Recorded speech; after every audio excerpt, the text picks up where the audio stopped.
여러분, 운동회나 체육대회 같은 거 할 때에 주로 맨 마지막 순서가 뭐냐 하면 전체가 다 모입니다. 천군, 백군 전체가 다 양팀이 다 모여서 그 운동장 한가운데 동아줄, 길다란 줄을 갖다가 쭉 늘어놓습니다. 아주 굵은 동아줄 하나 쭉 펴놓고 양쪽 팀이 가운데 선을 딱 꺼가지고 이쪽 저쪽으로 줄을 양쪽에서 딱 잡고 팽팽하게 잡고, 자 이제 심판이 이렇게 종소리를 딱 울리는 거죠. 시작! 이러면 그때부터 영차 땡기기 시작하죠. 그게 뭐죠?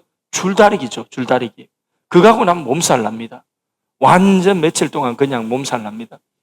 근데 처음에는 영차 하는데, 근데 이 힘이 서로 당기는 힘이 팽팽해가지고 정말 한치의 양보도 없이 서로 당기는데, 그런데 막 이게 팽팽해서 한쪽도 끌려가려고 하지 않습니다. 그러다가 나중에 보면 어느 한쪽이 끌려가기 시작하는 거죠. 한 번 쏠리기 시작하면 그건 다시 회복하기가 쉽지 않습니다. 성분은 끝난 것입니다. 이런 현상이 우리 몸 안에서도 일어나고 있다. 그걸 말씀하고 있습니다. 갈라디아서는. 우리 몸 안에 두 가지 강한 힘이 영차 당기고 있다는 거죠. 하나는 육체가 당기는 힘이 있고, 그 힘은 우리의 몸을 어디로 끌고 갑니까? 육체의 욕망대로, 육체의 욕심대로, 그렇게 죄를 짓는 곳으로 끌고 간다는 거죠. 이 육체의 소욕이 너무나 강력해서 이 육체의 욕망이 막 일어나면, 불을 듯이 일어나면 이것을 어떻게 할 수가 없어서 육체의 욕망을 따라 아닌데 하고 끌려간다는 거죠. 그리고 죄의 구렁텅이에 처박혀 버린다는 것이죠. 그래서 어떤 사상가들은 말하기를 육체는 영혼의 감옥이다. 감옥.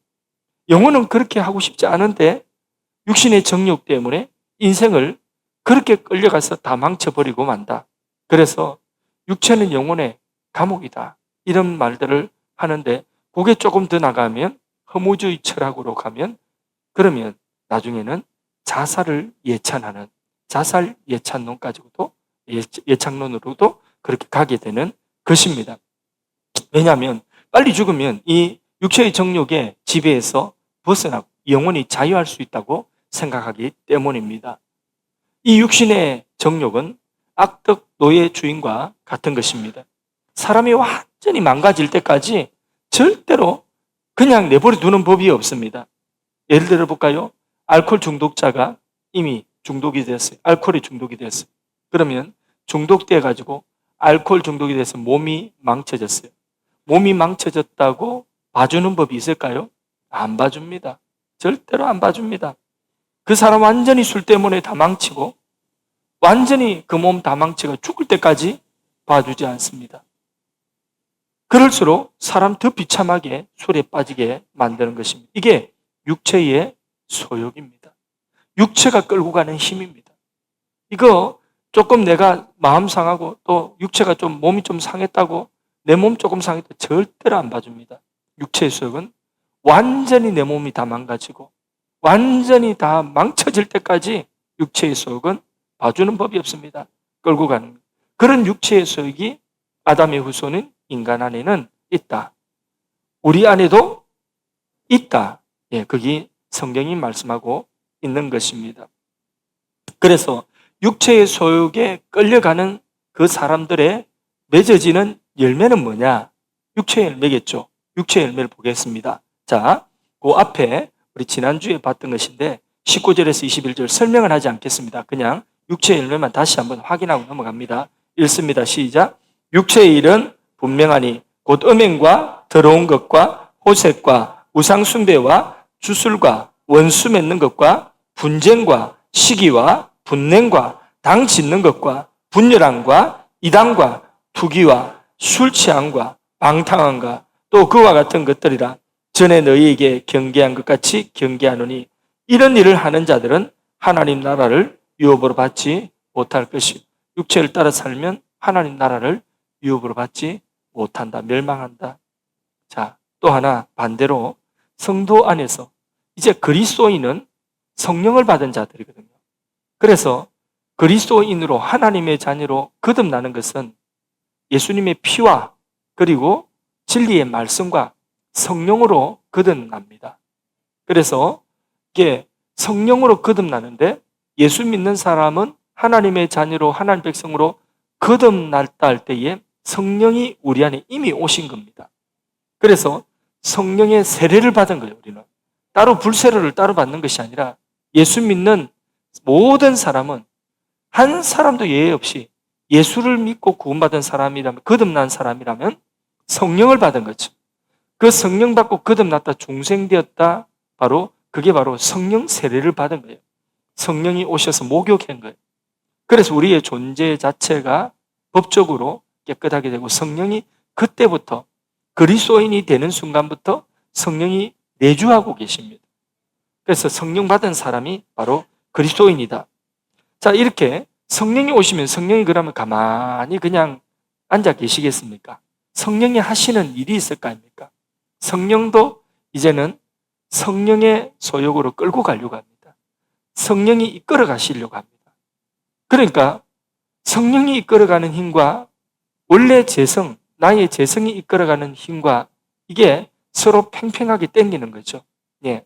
이렇게 두 가지 소욕이 우리 안에 있음을 말씀을 하고 있는 것입니다.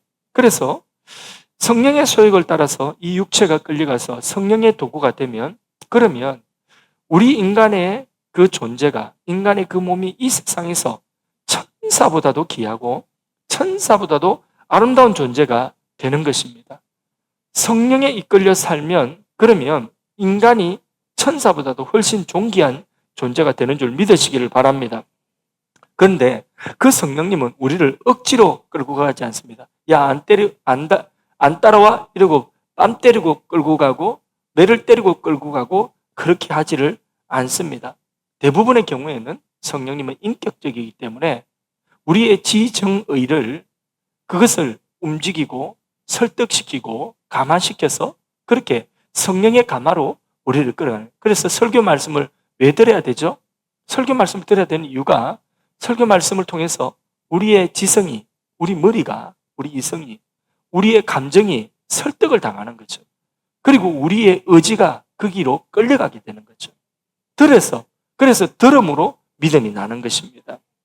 그렇게 성령은 우리를 자꾸 우리의 지성과 우리의 감정과 우리의 의지를 설득시켜서 우리를 끌고 가서 우리의 몸이 성령에 속한 자로 성령이 하시고자 하신 그 일의 통로가 되고 도구가 되게 하시는 것입니다. 성령은 이렇게 우리의 지각을 새롭게 하시고, 그래서 이전에는 죄를 깨닫지 못했는데 이제 성령이 오셔서 우리로 하여금 말씀을 듣고 하면서 뭘 깨닫게 하시느냐? 죄를 깨닫게 하는 거죠. 죄가 좋게 보일까요? 죄가 믿게 보일까요? 죄가 지긋지긋하고 죄가 너무 믿고 심지어는 침 뱉고 돌아서고 심지어는 죄가 혐오스럽게 그렇게 느껴지게 만드는 거죠. 죄의 그 추악함과 그 더러움을 우리에게 보여주는 거죠. 그걸 알게 해주는 거죠. 이전에는 성령이 오시기 전에는 그냥 죄 짓고 보통 그랬어요.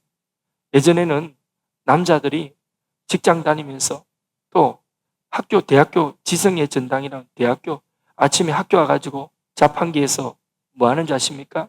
아침에 첫 수업 들어가기 전에 또는 첫 번째 이제 아침에 출근해가지고 그래서 업무하기 전에 자판기 앞에서, 그때는 자판기다. 자판기 앞에서 자판기 커피 뽑아가지고 무슨 이야기 할까요? 어젯밤에 죄 지은 이야기 합니다. 어젯밤에 몇 차까지 가고 어젯밤에 죄 지은 그 이야기를 자랑처럼 떠벌립니다. 부끄러운 줄 모르고, 자기 자식 앞에 부끄러운 줄 모르고, 자기 가족한테 부끄러운 줄 모르고, 그 부끄러운 이야기를 자랑처럼 그걸 커피 마시면서 한담을 하는 거죠. 죄인지 몰라요. 제가 부끄럽고 제가 얼마나 이게 더러운지 그걸 자각을 못하는 거죠. 그런데 성령이 오시면 그러한 이전의 행동들이 다 부끄럽게 느껴져요. 추하게 느껴져요. 그게 냄새가 납니다. 그런데요, 성령이 오지 않으면, 성령이 없으면 그 죄가 재미있어 보이고 그 죄가 오히려 자신의 인생을 더 아주 풍성하게 하고 자기의 인생을 더 즐겁게 하고 자기 인생 살만한 인생이 되는 것처럼 그렇게 속이고 있는 것입니다. 죄는 죄입니다. 죄는요, 죄라고 더러운 것이 드러나야 돼요. 여기 독이 있어요. 이 물이 아니라 독입니다. 이게 뭐 안에 청산가리가 있다, 농약이다 이러면 여기다가 뭐라고 써야 됩니까? 맑은 물 이렇게 써놓으면 됩니까? 맑은 물이 있는데 같이 끼 하나도 안 돼요. 이걸 고의로 이걸 끼워 놓으면 그걸 뭐라고 하냐면 미필적 고의로, 이건 살인이에요. 예. 그러니까 이건 먹어도 어떤 사람이 요거 모르고 그냥 먹어도 죽어도 괜찮다 생각하고 이걸 놔놨다고 보는 거죠. 그러니까 직접 살인 아니라도 그렇게 그걸 미필적 고의라고 하는데 그런 살인의 의사가 있는 걸로 보는 거예요. 처벌받아요. 그러면 이게 청산가리가 되고 이게 독극물이 들었다 이러면 이 물을 여기다가 아무것도 안 써놓고 그냥 여기다 나누면 안 되죠. 뭐라고 해야 돼요, 이거는? 뭐라고 해야 돼요, 이거는? 예.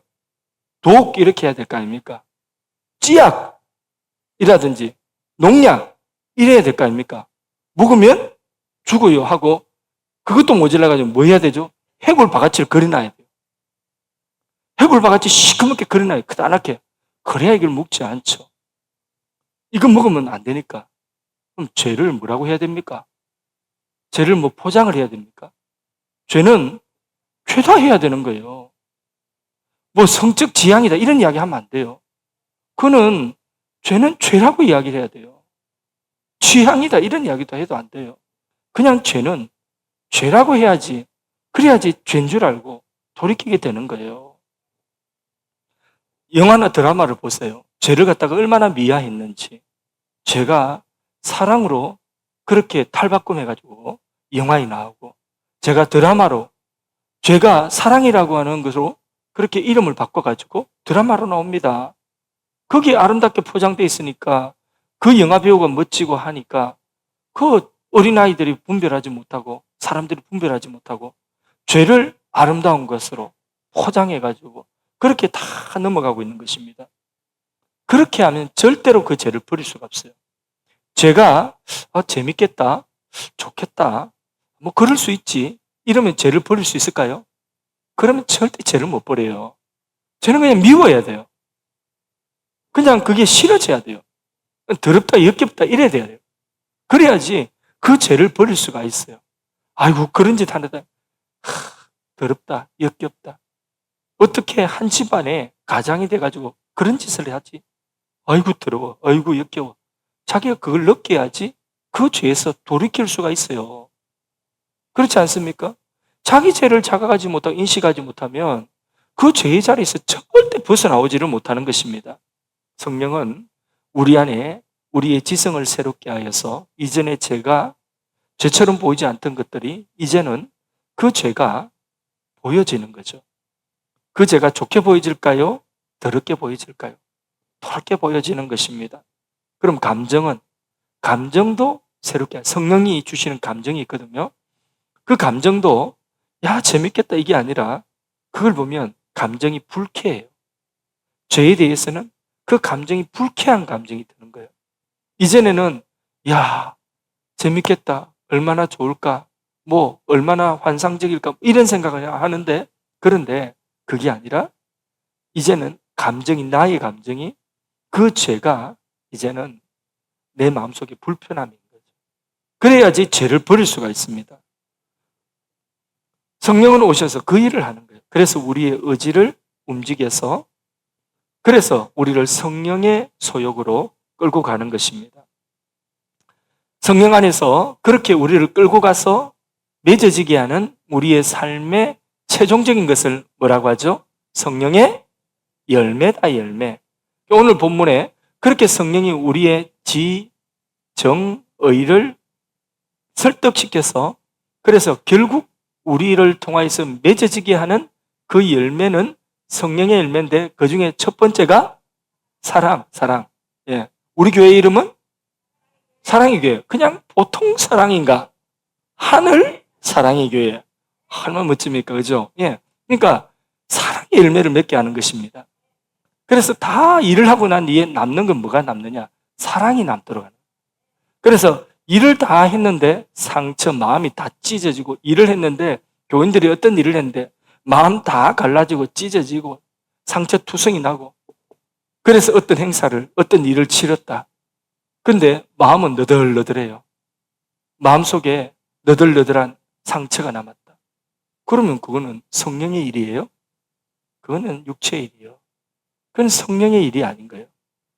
일이 잘 되든 일이 못 되든 일이 더디 되든 그 일의 결국에 남는 것은 우리 안에 뭐가 남아야 돼요?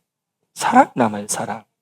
그래야지 그게 열매로 남아야지 그게 성령의 일인 것입니다. 우리의 모든 하는 일들이 주방에서 일을 하든 교회 주차장에 일을 하든 아니면 어떤 중직을 맡았든 아니면 뭘 하든 사랑방을 하든 아니면 자녀를 양육하든 다른 사람과 관계를 맺고 어떤 사람들과 어떤 교제를 하든 그 속에 최종적으로 남아야 되는 것이 사랑이 남았다. 그러면 우리는 성령의 열매를 맺은 것이고 그것은 성령의 일인 것입니다. 할렐루야. 그래서요 우리는 이 성령의 열매 첫 번째 사랑의 열매를 맺도록 합시다. 그래서 뭘 하든지 이 사랑 잃어버리면 안 돼요. 일을 잘하다가 저 인간 왜 저러지? 이러면서 갑자기 내 마음이 막 누가 미워지고 꼴보기 싫어. 이래가지고 어떤 사람에 대한 미움이 켜켜이 쌓여간다면 그것은 성령의 일이 아닙니다. 내가 어느 순간 성령으로 시작했다. 어디로 지금 어디 삼천포로 빠진 거죠? 예, 육체 삼천포로 빠진 겁니다. 두 번째 성령의 열매는 뭐죠? 희락. 희락은 뭐죠? 기쁨, 기쁨이죠, 그죠? 그러니까 성령은 우리 안에 기쁨을 줍니다. 뺨을 맞았는데 욕을 얻어먹었는데 내 마음이 그래 기분 나쁘지 않아요. 기뻐요. 전도를 하다가 뺨을 맞았어요. 욕을 얻어먹었어요. 거절을 당했어요. 내 마음이 기뻐요. 그런 때가 있어요. 내 마음속에 아이고 내가 우리 성경에 나오는 사도들과 주님의 제자 초대교회 성도들은 순교도 했다는데 우리에겐 순교의 기회는 아니라도 주님 때문에 한번 그래도 욕도 한번 들어먹는 거 주님 때문에 뺨이라도 한번 맞고 침뱉음이라도 한번 당하는 거 그런 거라도 한번 없으면 우리가 어떻게 천국 가가지고 우리가 주님 앞에 설 때에 주님 때문에 욕 한번 안 얻어먹고 그렇게 우리가 천국 갔다가 할 수 있겠습니까? 그러니까 우리 안에 그런 마음이 드는 거예요. 내가 욕을 얻어먹어도 그래도 내 마음속에 뭐가 남느냐? 기쁨. 내가 힘이 들어요. 내 몸은 힘들어요. 그럼에도 불구하고 내 마음속에 기쁨이 있는 거예요. 그래서 우리 교회의 모토가 뭡니까? 사역을 하려거든 사역을 하되 얼마만큼? 행복할 만큼 기쁨을 잃어버리고 그게 짐이 되면 안 된다. 즐거움으로 행복하게 해야 되는 것 아니겠습니까? 그래서 행복하게 사역할 수 있기 위해서는 우리 안에 기쁨이 넘쳐 그 은혜로 인하여서 기쁨이 있어야 되는 거죠. 신앙은 자기 안에 있는 것이 그것이 동력이 돼야 되는 것입니다.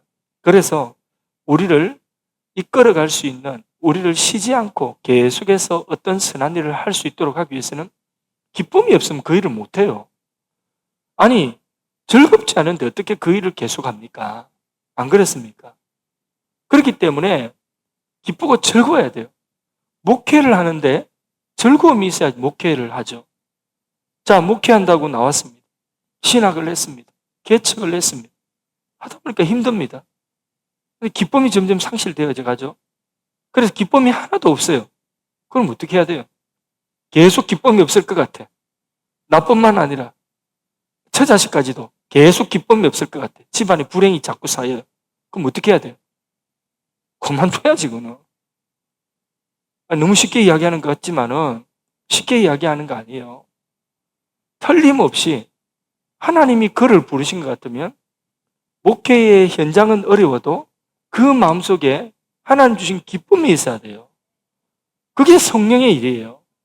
기쁨의 열매가 맺히지 않고 힘만 들어가지고 어떻게 평생 뭐 하려고 예수 믿으면서 기쁨 없는 신앙생활을 뭐 하려고 합니까? 그거 목회 안 하면 다른 일을 하고 다른 거 생기면 기쁨이 있을 것 같으면 그 일을 해야죠. 안 그렇습니까? 아무리 힘들어도 선교사로 나가죠. 아무리 힘들어도 아무리 가난해도 아무리 뭐가 지금 내 뜻대로 되지 않아도 그 안에 뭐가 있느냐? 하나님 주신 기쁨이 있어야 돼요. 늘 기쁘지는 않지만은, 그러나 내가 그 일을 계속할 수 있는, 내가 그 사명을 계속 감당할 수 있는 그 중간중간에 지금 기쁨이 있어야 되는 거예요. 그 기쁨 없으면 우린 못해요. 기쁨이 없으면요, 그냥 뭐 교회에서 작은 봉사하는 것도 그거 못해요. 마음에 기쁨이 없으면. 당장에 불평 생기고, 당장에 그 일 하나 하면서, 한 가지 일을 하면서 10가지, 20가지 불평거리를 찾아내 버리면 그거는 일을 못하는 거예요. 그거 할 수가 없어요. 그러니까 두 번째 뭐예요? 성령이 하는 일은 땀을 맞더라도, 내가 희생하더라도, 그러면 뭐가 있어야 되는 거죠? 그 안에 알 수 없는 기쁨이 있어야 그게 성령의 역사인 것입니다.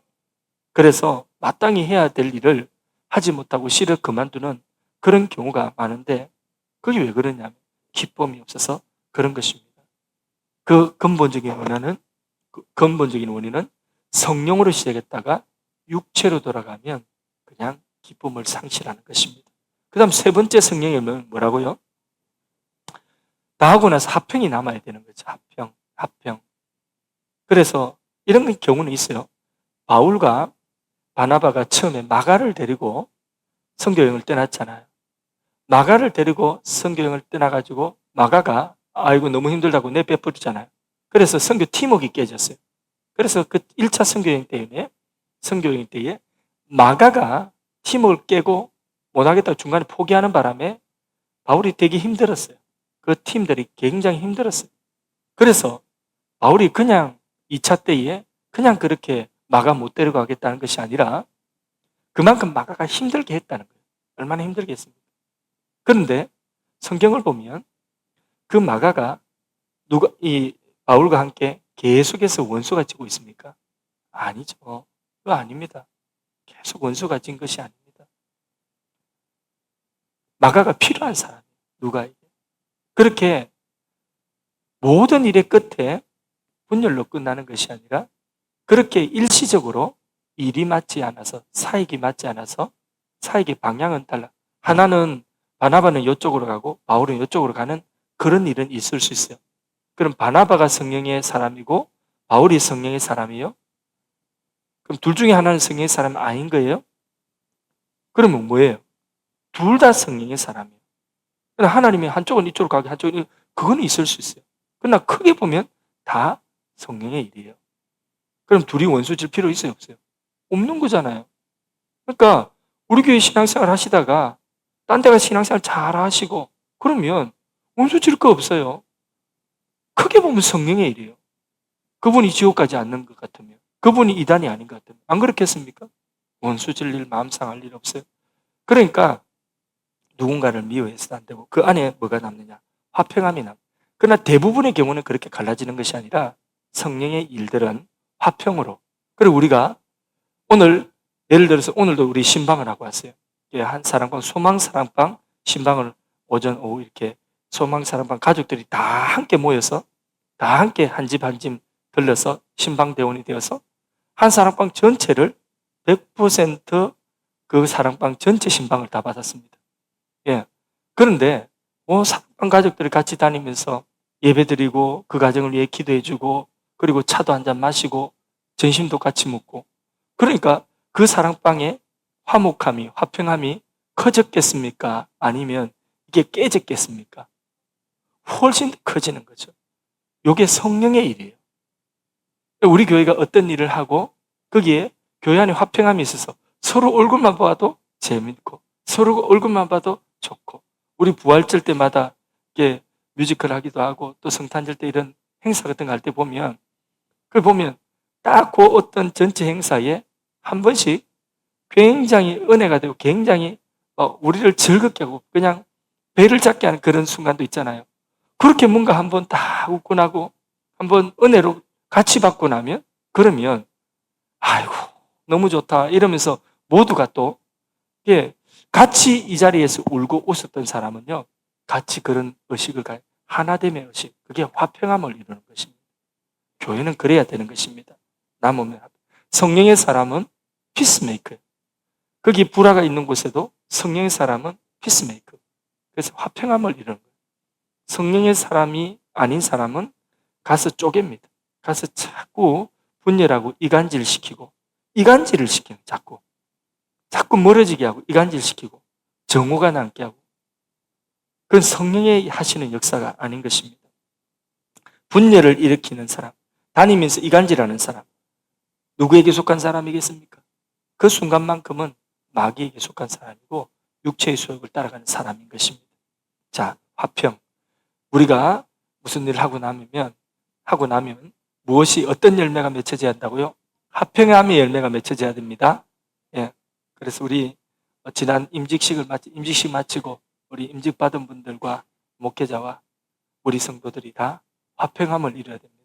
우리 모두가 화평함을 이루어야 됩니다. 그래서 임직을 받은 분도 또 임직을 받지 않으신 분들도 모두가 함께 화평함을 이루는 공동체. 그게 성령의 공동체인 것입니다. 네 번째가 뭐죠? 오래 참음. 이거 설명 안 해도 되겠죠? 예, 설명하지 않겠습니다. 오래 참을 수 있는 것이 성령의 일입니다. 성령이 오래 참을 수 있도록 하십니다. 2구 이랬다가 네, 2구가 쑥 들어가고 아이고 주여 이러면서 오래 참을 수 있는 것. 다섯 번째가 성령의 열매, 다섯 번째가 자비. 자비는 신사적인 것입니다. kindness, 영어로 친절하다, 따뜻하다, 꼭 저의 이미지와 같은 자비. 신사적인 것입니다. 끝에 그 사람에게 남는 그 인상이 따뜻하다, 친절하다. 그게 바로 자비입니다. 자비. 상대방에게 호의를 베풀어 줬음에도 불구하고 반응이 좋지 않으면, 그러면 그 호의가 무시당했다 생각하면 우리 마음속에 뭐가 생기죠? 그 사람에 대한 반감이 생기죠. 예. 그래서 나도 그 사람에 대해 좋지 않은 태도를 볼 수가 있습니다. 처음에 신사로 대했다가 반응이 좋지 못하니까 나도 그 사람과 똑같이 야만인이 되는 것입니다. 그래서 그의 약점을 들추어내고 그를 비난하기 시작하고, 이 성령의 열매가 아닙니다. 그러니까 자비, 신사적인, 끝까지 따뜻하게, 끝까지 그렇게 친절하게, 그게 자비입니다. 여섯 번째가 뭐죠? 양선입니다. 양선은 뭐냐? 남의 물질적인 부족을 채워주는 선한 행동을 양선이라고 합니다. 예를 들면 구제와 같은 것. 구제도 양선의 하나에 속하는 것입니다. 단순히 남의 부족함을 이해할 뿐만 아니라 그것을 자신의 것으로 채워주는 행동, 그게 양선이라고 하는 것입니다. 남이 하지 않는 그 일을 말없이 자기가 가서 해내는 것, 그게 양선입니다. 양선. 말없이 가서 이루는 것. 그 양선에 미덕이 있을 때에 거기에 다툼이 있을까요? 다툼 없어요. 그게 성령의 열매인 것입니다. 양선. 그래서 우리 중에도 누군가가 어떤 일에 뭔가가 일이 보이면 그거를 조용히 가서 그 일을 하는 사람. 어떤 필요가 있다. 조용히 그 필요를 채우는 것. 그러면서 거기에 자기를 자랑하지 않는. 그게 뭐라고요? 양선입니다. 양선. 교육부서에 보니까 이런 게 하나 필요하겠구나. 그런 게 뭐가 보여. 그러면 조용히 그걸 하나 채워넣는 거예요. 내가 채워넣는 거예요. 그 필요를 채워넣고, 그 선한 일이죠. 그죠? 그걸 조용히 채워넣는. 그게 바로 뭐냐? 양선이라고 하는 것입니다. 자, 일곱 번째가 뭐죠? 성령의 열매? 충성입니다. 충성은 목표에 일관된 것을 충성이라고 합니다. 주님이 원하시는 목표, 그 한 가지에 최선을 다하는 것, 일관된 것. 그게 마치 화살이 날아가서 관역에 딱 꽂히는 것과 같이, 화살은 쏘면 화살은 꾸불꾸불 이렇게 지그재그로 화살이 날아가는 법은 없습니다. 쭉 가가지고 쭉 박히는 거죠. 그게 화살입니다. 그게 바로 뭐냐? 그래서 착 박히는 것, 그걸 충성이라고 할 수가 있겠습니다. 주님이 원하시는 것, 그것을 이것저것 건드리지 않고 왔다 갔다 하지 않고, 그래서 저는 나름대로 충성을 정의하기를, 순종이 한결같다. 그리고 순종이 끝까지 간다. 요걸 뭐라고 하느냐? 충성이다. 자, 예를 들자면 1월 달에 신년에 교사를 내가 하기로 했다. 내가 교사로 헌신하기로 했다. 그러면 적어도 그 교사로서 1년의 단위가 인명 단위라고 한다면 1년 동안에 계속해서 끝까지 그 순종이 끝까지 가요. 나는 제가 그렇게 할 수 있을까요? 근데 목사님이 아이고 할 수 있어요. 한번 해보세요. 하고 주일학교 교사를 맡겼어요. 그러면 아이고 순종하는 마음으로 그럼 잘 못하지만 해보겠습니다. 시작을 했어요. 그러면 그게 그 순종이 지속적으로 어디까지요? 예, 마지막 12월 30일 끝까지 그렇게 마지막 그 목표점에 이를 때까지 갈 때 그걸 뭐라고 하냐면 그걸 충성이다 이렇게 말하는 것입니다. 8번째가 뭡니까? 온유. 성령의 열매는 충성과 그리고 온유입니다. 온유는 원래 그 사람은 화를 낼 줄 모르는 사람 그게 아니에요. 온유라고 하는 것은 원래의 뜻이 뭐냐면 야생마 있죠. 힘센 야생마. 그 야생마를 길들여서 그래서 이 야생마가 길들여진 명마가 되는 거. 그래서 주인이 시킨 대로 하는 거. 그게 온유입니다. 예, 온유. 모세가 한때는 대단한 사람이었죠. 그냥 하나 때리쳐 사람 쳐 죽이는 그런 사람입니다. 그런데 그런 사람이 어떻게 다듬어졌어요? 예, 온유하게 다듬어졌죠. 사도 요한이 그냥 우리의 아들, 번개의 아들이었습니다. 그러니까 우리 편 아니면 나쁜 놈, 이거예요. 네 편, 내 편 분명한 사람이 이 요한이었습니다. 그러니까 우리 편 아니면 다 나쁜 놈, 하늘에서 불이 내려가지고 다 떨어져 죽을 놈. 이게 요한이었어요. 이게 명함이 분명했어요. 흑백이 분명한 사람이에요. 이 칼 같은 사람이에요.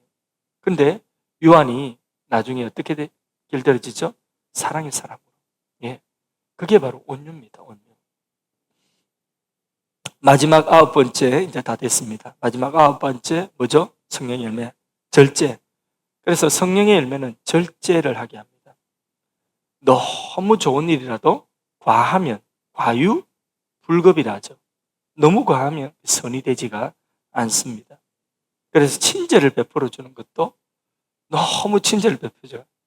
계속 친절을 베풀어주는데 자기 아내는 그 남편이 자꾸 다른 사람한테 친절을 베풀어 주는데 어느 정도 했는데 너무 친절을 베풀어 주니까 아내가 불편해요. 자기 아내 마음이 불편해요. 그러면 그 친절은 절제가 필요한 거예요. 그게 뭐 다른 마음이 사심이 없다 할지라도 그 친절은 절제가 필요해요. 그래야지 덕을 쌓게 되는 것입니다. 그래서 항상 좋은 일에 심지어는 성령의 은사도 뭐가 필요하냐? 절제가 필요해요. 성령의 은사도. 그래서 성령의 은사가 있다고 해서 은사를 마음대로 하는 게 아니라 거기 절제가 필요해요. 설교도 절제가 필요해요. 하고 싶은 말 다 하면 그러면 설교하다가 성도들이 상처받기가 쉬워요. 설교하다가 이렇게 보니까 저 사람 보니까 저 사람한테 한마디 해야 되겠다 싶어가지고 그래서 한마디 또 거들고 저기 보니까 저 사람도 또 저렇게 또 한마디 또 들어야 되겠구나 해가지고 또 한마디 이러면 이쪽 삼천 보러 갔다가 저쪽 삼천 보러 갔다가 이러면 설교 절제가 없으면 설교가 길어지고 그래서 저도 절제를 해야 될 것 같습니다. 그래서 절제해야 돼요. 절제. 좋은 것도 절제. 성령은 그걸 절제를 잘하게 합니다. 그래서 항상 내 안에 희락이 있고 늘 기뻐요. 기쁘고 감사합니다. 그런데 기쁘고 감사한 것이 그것도 절제가 있어야 되는 거죠. 그 기쁘고 예를 들어서 나는 기쁘고 감사한데 장례식장에 가가지고 슬퍼하고 힘들어하는데 그 앞에서 기쁘고 즐겁다고 하고 이렇게 그 상대방이 공감을 못하는 그 기쁘고 즐겁다는 것은 장례식장에서 합당하지 않는 거죠. 절제해야죠. 예. 저분이 고통을 이제는 거치고 천국 갔구나. 이렇게 그 가족이 그걸 설교를 통해서 예배를 통해 설득이 되어지고 위로가 되어질 때에 같이 천국을 기뻐하는 거지. 그 과정도 필요 없이 아이고 할렐루야 잘 됐습니다. 그래서 막 우리 함께 기뻐합시다. 이러면 그러면 그는 절제가 필요합니다. 덕을 쌓지를 못하는 거예요. 저 사람 왜 저러지? 이렇게 하는 것이죠. 그래서 성령의 열매가 되려면 절제가 필요합니다. 자, 말씀을 맺겠습니다. 하나님의 일은 사람을 통해서 하나님의 일을 이루시는 줄로 믿습니다. 요긴하게 쓰임 받는 사람은 언제든지 주님이 서시겠다 하면 그 자리에 있는 사람이에요. 항상 주님이 서시겠다 하는 주님이 이런 일을 하겠다 할 때에 그 자리에 있는 사람이 쓰임 받는 것입니다. 예. 그런데 그 자리에 있지 못하는 사람들은 세임을 받지를 못하는 거죠. 준비되지 못한 사람은 게으른 사람입니다. 게으른 사람의 특징은 뭐냐? 자신의 삶에 절제가 없는 것입니다. 좋은 일이라도 우리는 모든 것을 다 할 수 없습니다. 그래서 우리가 좋은 일을 다 하고 싶어도 절제해야 돼요. 절제. 그래서 정말 하나님이 원하시는 한두 가지 나에게 원하시는 일이 무언가 그걸 찾아서 거기에 집중하고 충성의 열매를 맺어야 되는 그러려고 하면 절제가 필요한 거죠. 안 그러면 이것저것 다 벌려놓고 세상에 자격증은 수십 개 되는데 그런데 자기 밥벌이 못하는 사람 그 사람은 뭐냐? 자신의 삶을 절제하지 못한 거예요. 뭔가는 열심히 했는데 그런데 그 자격증이 아무짝에 쓸모없고 필요 없는 자격증이 되고 밥벌이 못하고 가족들 굶기고 그러면 그건 삶이 집중하지 못한 거예요. 수십 개 자격증보다 한두 개 가족들 밥벌이 할 수 있는 자격증 그 한두 개에 집중해야 됐었어요. 그게 뭐냐? 사실은 게으른 거예요. 그러니까 열심히 산다고 하면 되는 게 아닙니다. 성령의 열매를 맺어야지 되는 것입니다.